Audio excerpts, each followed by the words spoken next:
Now, welcome back, everybody. Sorry that I have been away for a while because I have had sore throat, and it's not completely well now, but it's getting better. Anyway, which is the name of the book. We are going to continue with the sixth commandment.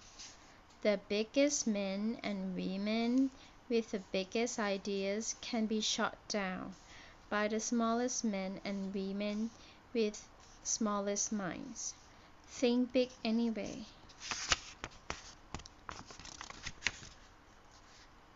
Socrates, Galileo, Joan of Arc, Columbus, Lincoln, Susan B. Anthony, Gandhi, Martin Luther King Jr.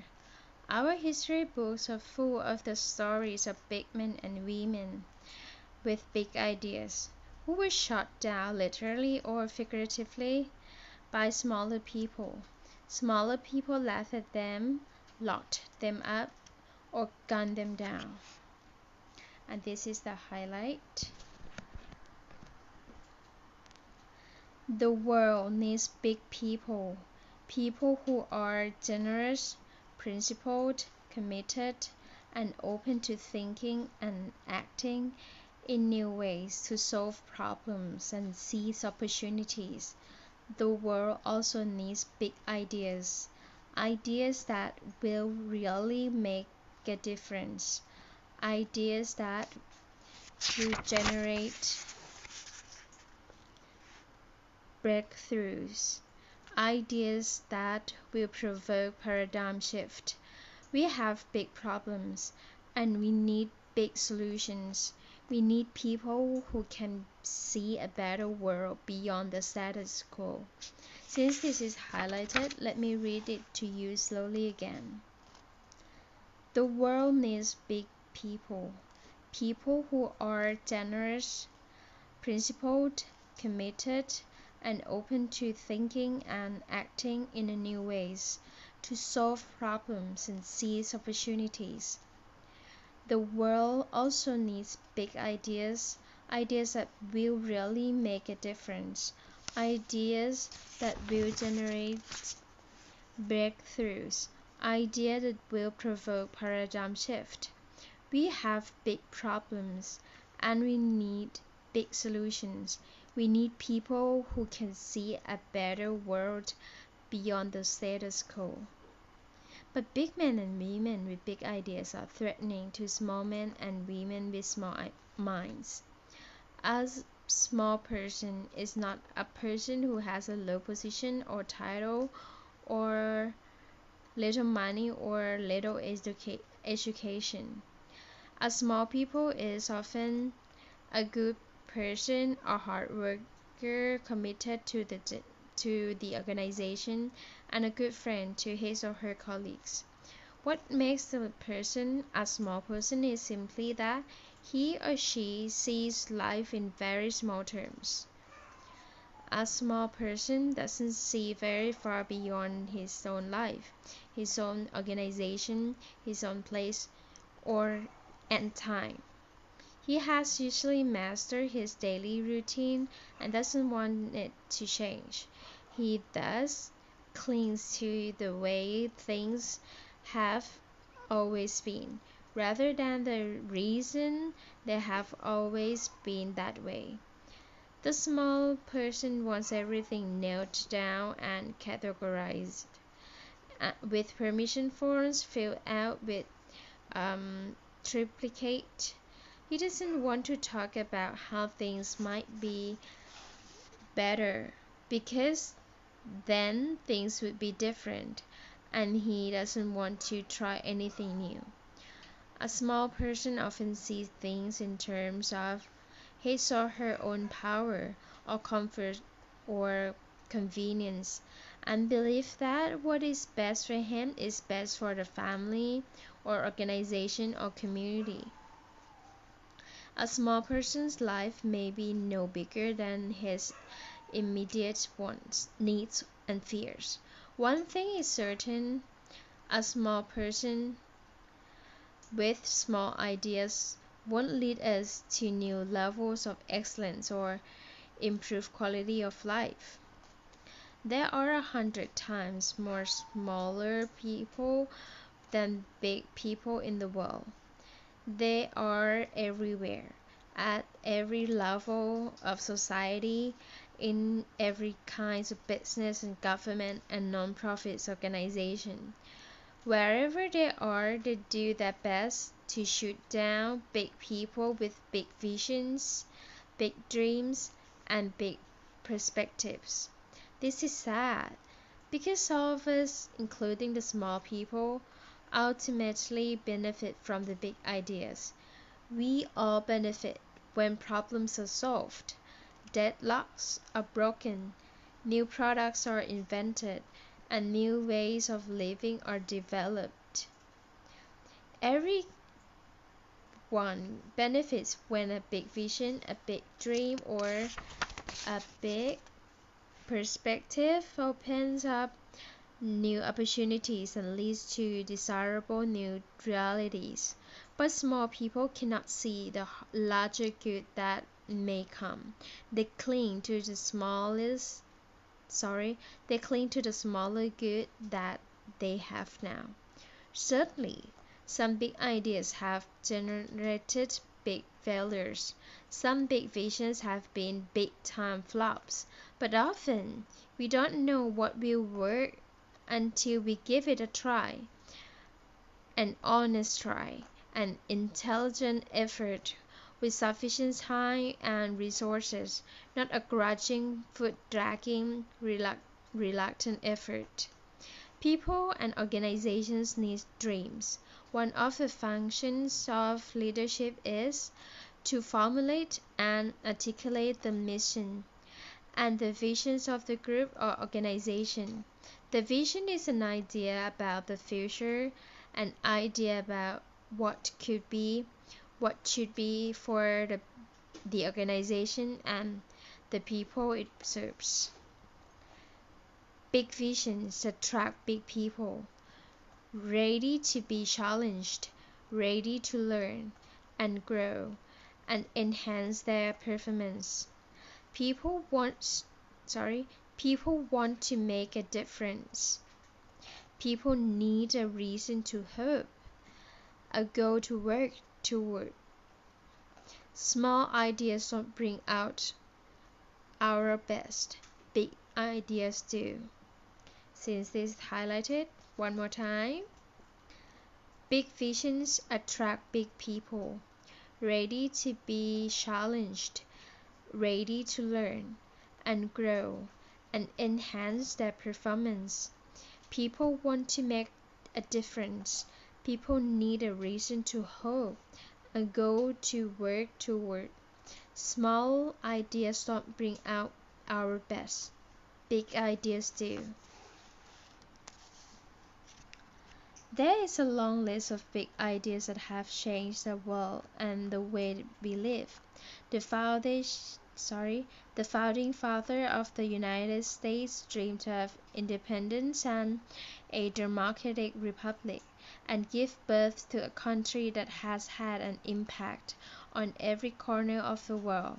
Susan B. Anthony dreamed of the day when women in America would be allowed to vote, and helped to achieve this first step in gender equality. Gandhi dreamed of freedom for India, and led a peaceful revolution to liberate 100 million people. Martin Luther King Jr. dreamed of racial equality, a dream that still calls us to justice and freedom for all. Florence Nightingale had a vision of modern hospitals served by well-trained nurses, and in pursuing that vision, she established the modern nursing profession and saved thousands of lives. Thomas Alva Edison had big ideas that led to the electric light and the photograph, both of which changed life throughout the world. Jonas Salk dreamed that polio could be stopped. He developed a vaccine that has saved millions from the disabling disease. Eiichi Shibusawa of Japan lived from 1840 to 1931. Born into the peasant class, he rose to become a member of the elite Ministry of Finance, and then left to become an entrepreneur. He knew that Japan could not grow economically without new businesses, so he set to work creating them. During his lifetime, he founded and developed more than 600 industrial companies. Wow, that's a lot. He knew the importance of maximizing talents, so he served as an unofficial management counselor, organized training programs, and helped establish a famous University of Economics. Ray Kroc saw the little restaurant run by the McDonald brothers as prototype for the modern fast food restaurant. He turned that prototype into an international food chain with thousands of outlets generating billions in revenue. Debbie Fuse was a young mother with no business experience when she dreamed that she could make a success of a store that sold only cookies. 20 years later, she had more than 700 stores in the United States and 11 foreign countries.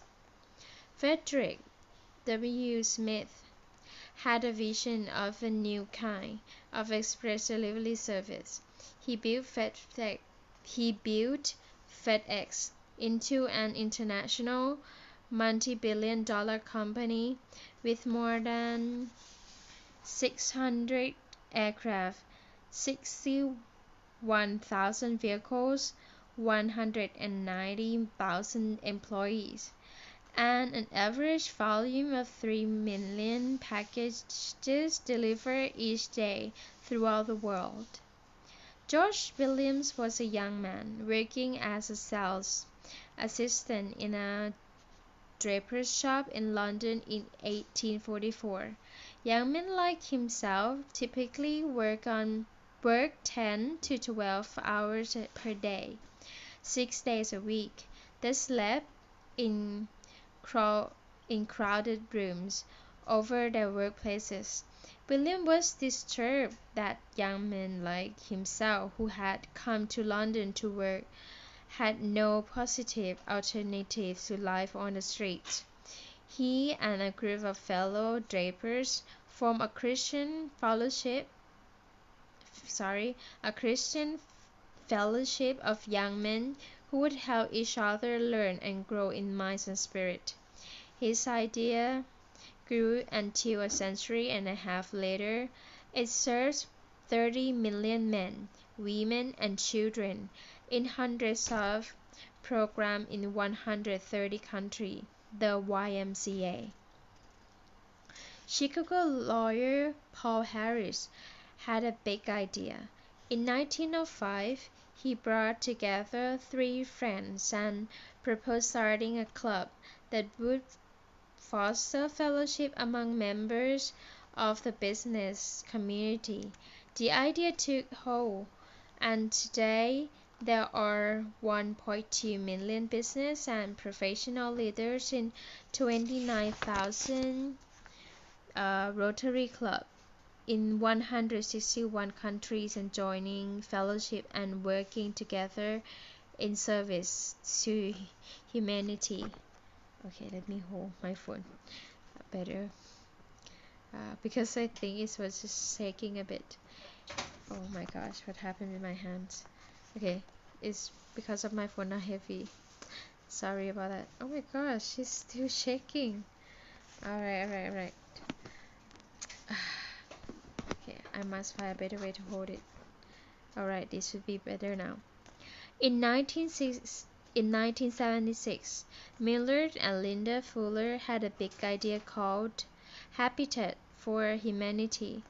Quitting their jobs, the Fullers set out to make housing available to people who never dreamed they would be able to have their own homes.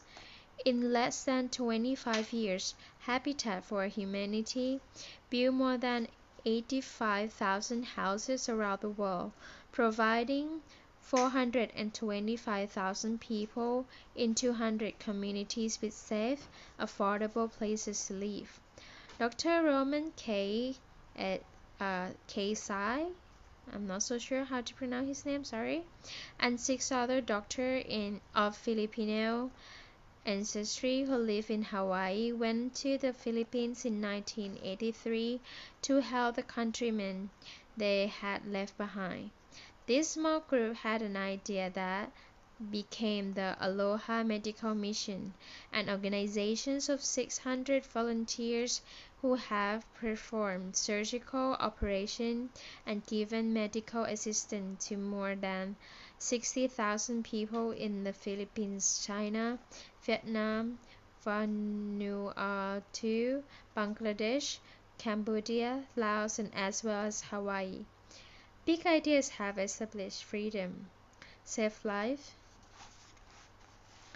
protected the natural environment, provided new services, created jobs, and built communities. Big ideas have made a big difference. They have enhanced the quality of life for hundreds of millions of people. Having a big idea, a dream, will make your life more meaningful. It will give you a focus, a direction. It will give you something to strive for. If your big idea is shut down, simply pick it up, dust it off, and get moving again. Every step toward the fulfillment of your dream will bring immense meaning and satisfaction. Once again, the biggest men and women with the biggest idea can be shut down by the smallest men and women with the smallest minds. Think big anyway. Alright, sorry that I have made some mistake for a couple of times. Yeah, you see, if you don't practice this every day, like me, don't read it out loud every day, there will be some, yeah, I don't, some struggling, something that's struggling, some struggle. Oh my gosh. Anyway, have a great night and good night. Bye bye. Thank you for listening, by the way.